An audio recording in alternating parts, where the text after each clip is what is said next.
Richard, some of the people that were witnesses, have they, when you've talked with them, have they developed any signs of lung cancer or brain cancer or anything due to all of the particles and everything that came, flooding through, where people were running to get away? More people will die as a result of the toxic materials that have already killed 900 firefighters. More people will die as a result of these than ever died on 9/11. This is a real tragedy, and it is shaping up to be a major, major disaster, environmental disaster. And yet we were lied to about that as well. Yeah, major disaster in many, many ways. I mean, again, a normal, everyday person, they don't have to be an architect or an engineer to see that those buildings did not come down because of being hit by a plane, and 7 did not come down with a plane because it wasn't even hit by a plane. So there has to be a very, very big cover-up going on here. We really need to find out why that cover-up was so important. I mean, I was told that there were no Israelis in those towers when this happened. So somebody had to know something someplace. And when you saw the video of Bush sitting in a classroom reading a book, and when he was told that they were coming down, he didn't even flinch. He just sat there like a bump on a log, like, okay, it's now happened. Okay, now what? I mean, it is so unreal. There was one video that, because I watched a lot of this because it did not make sense to me. There was one video that came out, and it had Osama bin Laden in this video, and it was only shown one time, Richard, through this entire video series of stuff. And Osama bin Laden was walking into a tent with a higher up, and it was translated by a person who was not working for the government, who was not working for any form of government agency whatsoever. And he translated what Osama had said. And Osama said, "We were told it was going to happen on Thursday." It was shown one time. It was never, ever shown again. Yeah, in fact, Osama bin Laden was alleged to have confessed to this crime, but on December 16th, he denied it, citing that if you want to know who is responsible for this, look to the shadow government within the government of the United States who wants to make this century a century of conflict between Islam and Christianity. It doesn't sound like a proud terrorist taking credit for his work.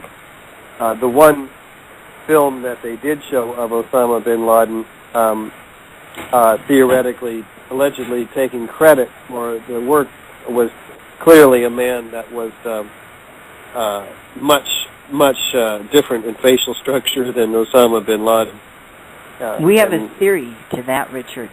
Stephen has a big theory for that one.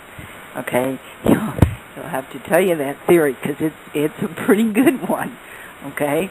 People won't want to believe that either, but with the way things are going and what we're watching with our country being basically torn apart with our government and everybody connected to it, it would probably make a lot of sense as to what Stephen's theory may be.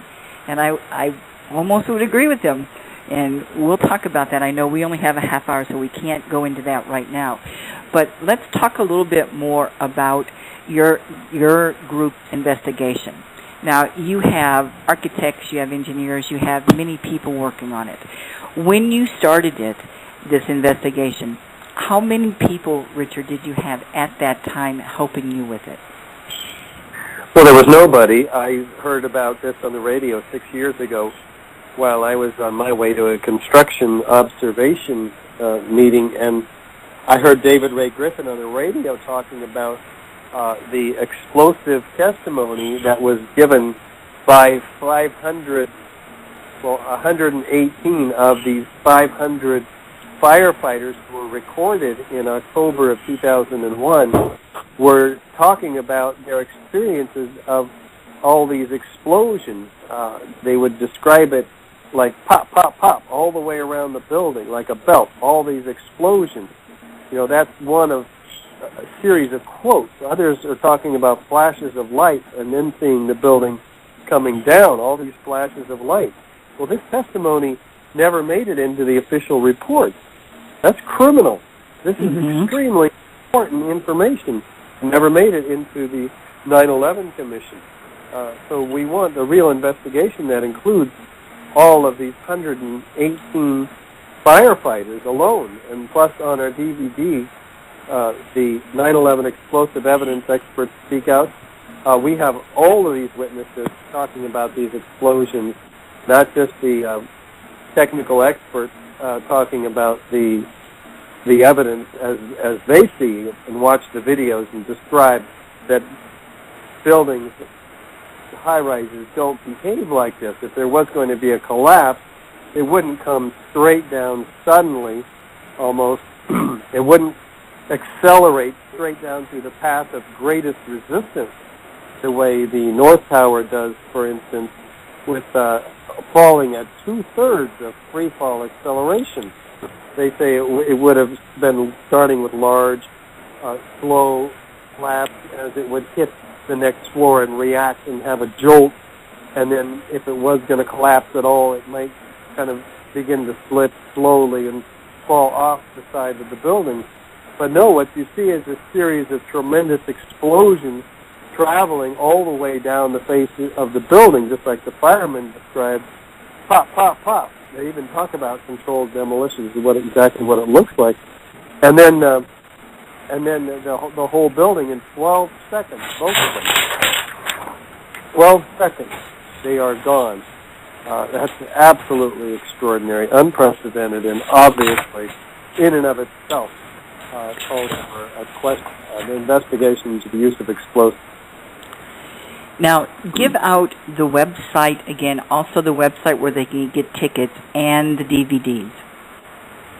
Yes, the website is Architects and Engineers for 9/11 Truth. It's AE911truth.org. And you can get tickets for the event in Albuquerque, which is at 7 p.m. On May 30th, Wednesday, May 30th, at the University of Mexico, Centennial Engineering Center Auditorium, room 1041, at 222 University Boulevard. And those tickets are available at 911expertspeakout.org. Okay. Now, we have probably about 8 minutes left, so can you explain the three beams? You said on September 11th, 2010, the 9th anniversary, excuse me, you finally got the third beam of light sent up into the New York skylight. Can you tell me about those?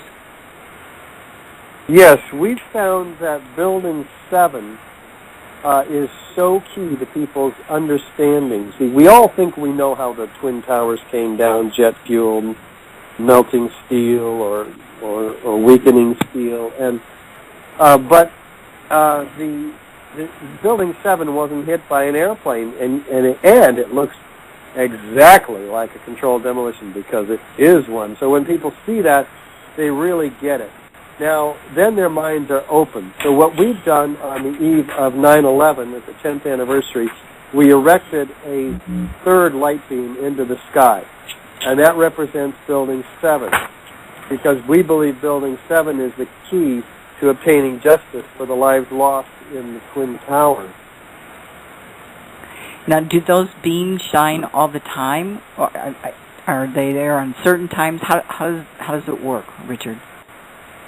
Well, we were fortunate enough to be able to rent a set of searchlights to make this third beam in the sky visible at certain angles of the city to be in alignment with the other two that are only up on the eve of 9/11.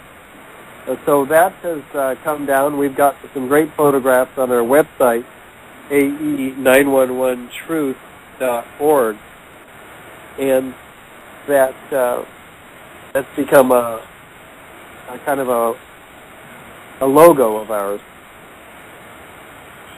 Which I think is very important. Richard, once your movie goes across the nation, and hopefully, and I really mean this hopefully, because I have my opinion of the American people, which I love America and I love the people, but they're very lazy, and they don't want to take responsibility to do their part. So once the movie gets across the nation, are your hopes that people will actually wake up and start to really question so that they have no choice but to do a total open investigation? Yeah, we're trying to get the word out. It is a grassroots movement. The 9/11 Truth Movement is growing by millions every year, and there's no response on the part of media officials and government officials to this. It just doesn't want to be touched with a 10-foot pole. It's an electric third rail. It's something that politicians can't afford to go near. The pain in our country has been so great around this, and the myth has been so well established that it's really like going up against Goliath here.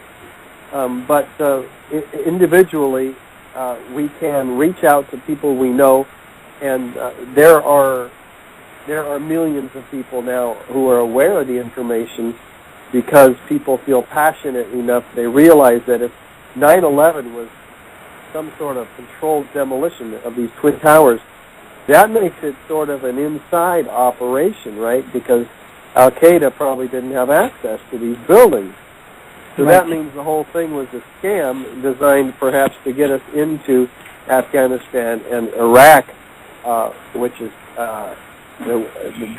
treason, absolute treason. So, since you have started this, Richard, have you or any of the people that are working with you to bring this out, have you guys been threatened or anybody try to stop you in any way? Not yet. I've been very fortunate. There have been other people threatened with jobs. There's some whistleblowers. Kevin Ryan's lost his job at the Underwriter Laboratory as a result of blowing the whistle on their refusal to acknowledge their part in the cover-up that NIST employed them to do. And Stephen Jones lost his job. He was one of the professors who found the small particles of nanothermite in all the dust samples that this small team of scientists collected and analyzed. And so he lost his job because he was using, he wouldn't recant his scientific findings, which is that these small nanoparticles of iron oxide and aluminum powder is what these red ships are made out of, and they're clearly engineered nanothermite, which is again an incendiary, and it's found in all the dust samples. And he wouldn't be quiet about it, so he lost his job. So we're not quiet about it at all. We're quite loud about it, and the 1,700 architects and engineers that I represent are extremely disturbed. They want an unimpeachable investigation that includes all of this evidence, that offers immunity to bring forth witnesses, and that takes testimony under oath. And so once this all really comes out, do you think at that time the government officials that had a lot to do with this will possibly be then tried for treason once the truth is really out there?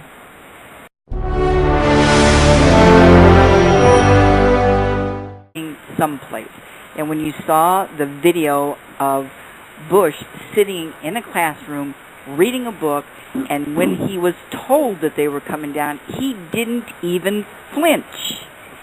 You know, he just sat there like a bump on a log, like, okay, it's now happened. Okay, now what? I mean, it is so unreal. There was one video that, because I watched a lot of this because people were running to get away. More people will die as a result of the toxic materials that have already killed 900 firefighters. More people will die as a result of these than ever died on 9/11. This is a real tragedy, and it is shaping up to be a major.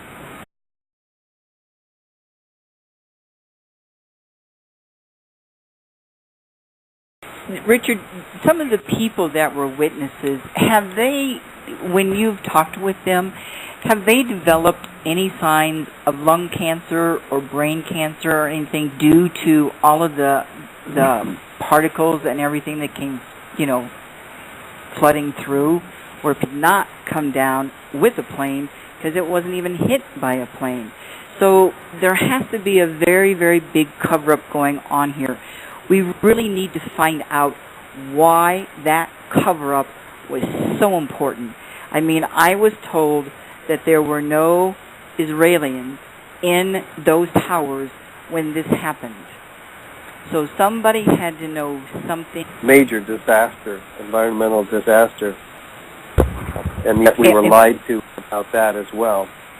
Yeah, major disaster in many, many ways. I mean, again, a normal, everyday person, they don't have to be an architect or an engineer to see that those buildings did not come down because of being hit by a plane, and 7 did